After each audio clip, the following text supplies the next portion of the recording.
She really does remind me of someone. Unable to recall who, I approached her, feeling perplexed. What should I do? Her computer screen displayed a suspicious message. Your files have been encrypted. It appeared she had been infected with ransomware. Kate was clearly in a panic. The only backup of the program on the server is from a week ago, so if this computer goes down, a whole week's work will be lost. Can anything be done about this? She was pleading with the IT department. The urgency in her voice was clear. My name is Sean. I'm 35 years old. I work in sales at a regional branch of an IT company. I look completely ordinary, with no particular skills to speak of, just an average guy. Every morning, as soon as I arrive at the office, the first thing I do is check the customer list. I review the clients I'm supposed to meet that day, their needs, and the history of our interactions. Then I head to the clients' offices and start identifying their issues. Based on that, I collaborate with the development department, puzzling over the best IT solutions to propose to our clients. The joy of pointing out and addressing issues that the clients themselves hadn't considered is truly special. When I first started this job, I was unsure about how much value I could provide to the clients. But as I resolved each issue, I began to feel myself growing. When a client says thank you, it's incredibly motivating, more than words can express. That's also why I keep doing this job. Even if I don't have any special skills or stand out, I'm needed in this community. That's the moment I feel it. I work hard for my clients and for my own growth. My everyday life might become something special for someone else.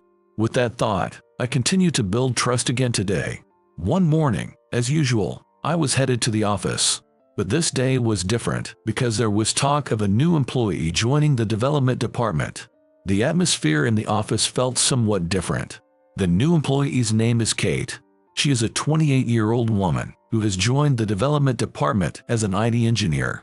When she was introduced at the morning meeting, what first struck me was her remarkable beauty. Her features were striking, with a high, well-defined nose and plump red lips that made a strong impression. Her hair was long and glossy chestnut, shining like the sunset when hit by the light. She began her introduction with a clear voice. Nice to meet you, I'm Kate. I'm looking forward to creating great systems with all of you. Her smile instantly brightened the room, and her pleasant personality came through naturally. Soon, she became a girl at the workplace. During lunch breaks, everyone naturally gathered around her, listening intently to her stories. Laughter was constant, and just hearing her voice seemed to lift everyone's spirits. I watched her from a distance, even though we were in the same office but different departments. Still, I can't help but wonder why her presence has been so captivating to me. Day after day, I find myself watching her. She reminds me of someone. When Kate talks about technical matters, her face becomes utterly serious. The frown on her forehead and her occasional smiles leave a lasting impression. It's clear she's passionate about her work. Every time I saw her, I found myself more and more drawn to her. That day, the atmosphere in the room felt unusually heavy from the morning. As soon as I entered the office, there was a different kind of murmur, an ominous atmosphere floating around. As I walked wondering what was happening, I noticed Kate looking troubled at her desk. She really does remind me of someone. Still unable to recall and feeling unsettled, I approached her as she muttered, "What should I do?" Her computer screen displayed a suspicious message. "Your files have been encrypted." It seems she was infected with ransomware.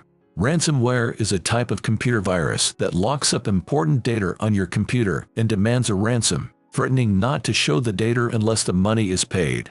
It often infects computers when someone opens an attached file in an email. A while back, it was easier to spot computer viruses because the email content was often written in clearly unnatural English. However, recent viruses have become very sophisticated, making them indistinguishable from legitimate emails. Kate was apologizing to her boss for her carelessness, but it was likely a situation that could have fooled anyone. When a virus infection is discovered, it's company policy to immediately report to the IT department and seek guidance. Kate and her boss contacted the IT department right away, but unfortunately, that department is only located at the headquarters, hundreds of miles away. In our small regional office like ours, direct handling is challenging. Additionally, Due to instructions from the IT department to prevent the spread of computer viruses, the network cables have been disconnected, making remote assistance also difficult. Kate was clearly panicking. The last backup on the program server was a week ago, so if this computer becomes unusable, a week's worth of work will be wasted. Recently, we've all been putting in extra hours developing something based on new features we brainstormed together. All that effort might be lost. Can anything be done? With tears welling up in her eyes, she was pleading with the IT department. The urgency in her voice was palpable. Standing there, I suddenly remembered something. I had given security advice to the IT department several times before. Because of this, the department knew about my past as a white hat hacker. After hesitating, I tapped Kate, who was in the middle of a phone call, on the shoulder. "Excuse me for interrupting your conversation. This is Sean from the sales department. Are you discussing the computer virus issue right now? I might be able to help with that, so could I possibly take over the call?" Kate looked at me in surprise. "Really? You might be able to fix it. Should I hand over the phone?" After saying this, Kate informed the person on the other line that I would be taking over. "This is Sean from the sales department. It seems like an emergency situation, so I'm thinking of handling it from here. Is that all right?" The voice on the other end was a bit surprised but understood the situation immediately after I explained. "That's right. Maybe you can handle it. Could you please take care of this?" Hearing this, I agreed. I felt this was the moment to use my past skills again. I explained to Kate and her boss that I used to be a white hat hacker and that I had received permission from the Information Systems Department to proceed. "I'll need to take this computer for a while. I'm not sure how long it will take, but I'll do everything I can, so please be patient. In the meantime, is it okay if you use one of the backup computers at the branch? The branch keeps backup work computers in case one breaks down." I asked Kate to use one of those. "Understood. Thank you. I appreciate your help with this." I got permission from the sales director to adjust my work and also asked the client I was scheduled to visit to reschedule. The client I was supposed to visit that day was a longtime partner, and fortunately, we had built a trustworthy relationship. I headed to Kate's computer and began by identifying the email or file that had caused the infection. Then, I searched online for tools to identify and counter the ransomware and applied them to the infected computer. After hours of struggle, I finally managed to restore the files. It was just past 2 a.m. when the regular display appeared again on the computer screen. I sighed in relief. I grabbed the laptop and headed over to Kate's place. "Kate, thank you for waiting. I managed to restore your computer." "Sean, really? Thank you so much. This is a huge relief." Seeing the relief on her face with those words, I felt a sense of accomplishment, like I had achieved something significant. This incident seemed to have changed Kate's view of me. She no longer saw me as just a salesperson, but as someone reliable. Not only that, I also realized that my past skills still held value, which boosted my confidence. After the ransomware incident was resolved, my daily life began to change gradually. It seems that Kate, triggered by that incident, became interested in learning more about security. She started coming to my desk frequently to ask questions about security measures. The questions ranged from basic ones to more advanced technical content. Each time I answered, it was a great opportunity for me to revisit past knowledge and learn about the latest security trends. Initially, Kate seemed nervous, but gradually she relaxed, and sometimes she even injected humor into her questions. Every time she spoke with a smile, a natural and friendly atmosphere developed between us, and I found myself putting in even more effort to respond to her sincere desire to learn. It wasn't just Kate who became interested after hearing her question. Other colleagues also started showing curiosity. They wanted to know in detail how I had neutralized the ransomware and how I managed to recover the data. This interest spread, and one day, the head of the development department came to me with a proposal. "Sean, could you share your security knowledge within the company? Everyone is feeling the importance of security after this incident. If you're up for it, we'd like you to conduct a security workshop to teach us," he suggested. I was surprised by the proposal, but at the same time, I felt honored. I agreed and decided to hold a security seminar within the company. I never honestly thought that the knowledge and experience I gained as a white hat hacker could be of help to others like this. The seminar would be held once a week in a small conference room. In the first session, we covered everything from basic internet security to the mechanics of ransomware and how to combat it. The employees who attended were thoroughly engaged, scribbling notes so fervently that their pens hardly stopped moving. Questions popped up one after another, leading to lively discussions. Through this course, I could feel a significant enhancement in the security awareness within the company.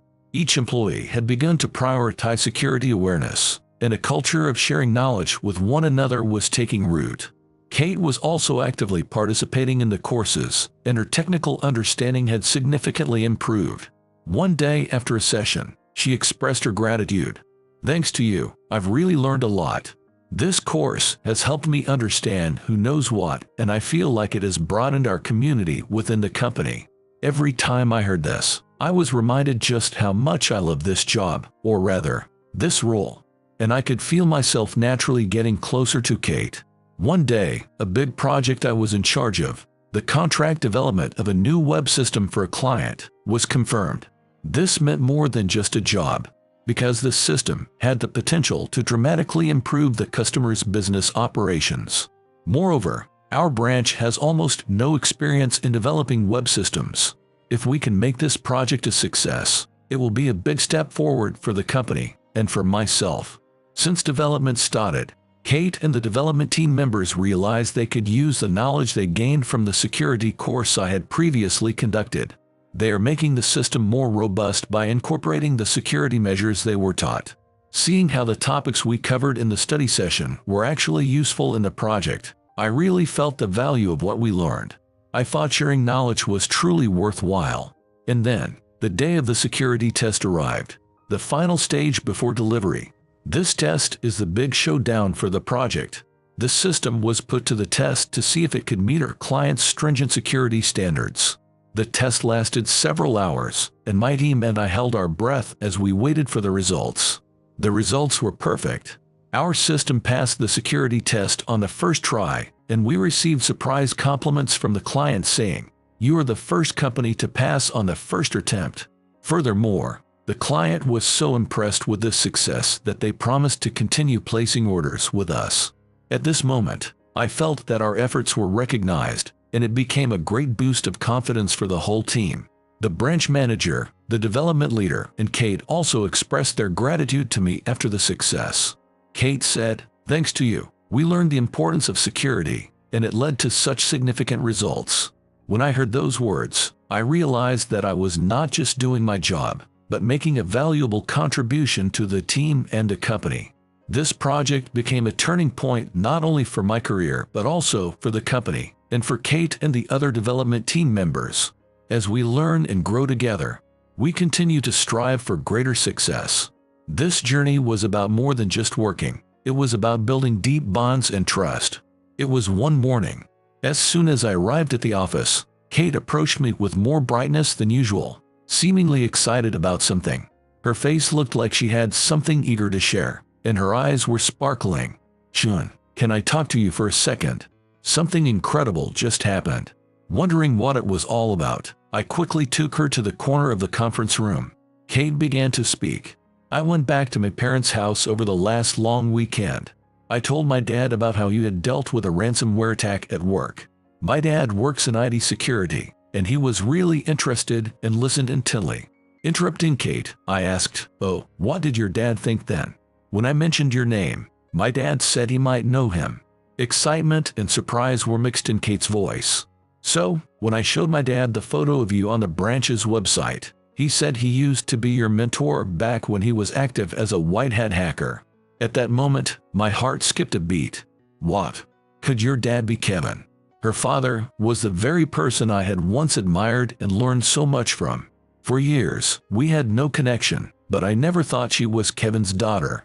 At the same time, when I saw her, I finally understood where my persistent feeling that she resembled someone came from. When I picture Kevin's face, it overlaps with the face of Kate right in front of me. Kevin had such a beautiful face. I wonder if this is what he would look like as a woman. Lost in thought, I was snapped back to reality by Kate's voice. So, my dad mentioned he wants to meet you, Sean. If you're up for it, how about we go out to dinner, the three of us? Surprised by Kate's suggestion, I quickly responded, absolutely. Please set it up. A few days later, the day of the promise arrived. We gathered at a tranquil restaurant in the city. Having not seen her father, Kevin, for a long time, he still had the same calm and intellectual aura as always. Sean, it's been a while. I can't believe how much you've accomplished, Kevin said with a smile. It's been a while. I never thought I'd end up working with your daughter, I said as we shared a meal, reminiscing about the old times. Kevin talked fondly about the time when I first started learning about network security and how I had grown in the field. Kate listened to our conversation, occasionally showing surprise or breaking into a happy smile. As the meal progressed, Kevin slowly started the conversation. Sean, I remember you said you left the company because you wanted to expand your possibilities. So, have they expanded? Faced with Kevin's question, I reflected on my past and compared it to my present as I responded. Yes, as I mentioned when I left the company, at the time, at the age of 30, I was becoming more attracted to work that involved direct interaction with people and solving their problems, not just focusing on technology. That's why I transitioned to a job in sales, which is more centered around customer relations.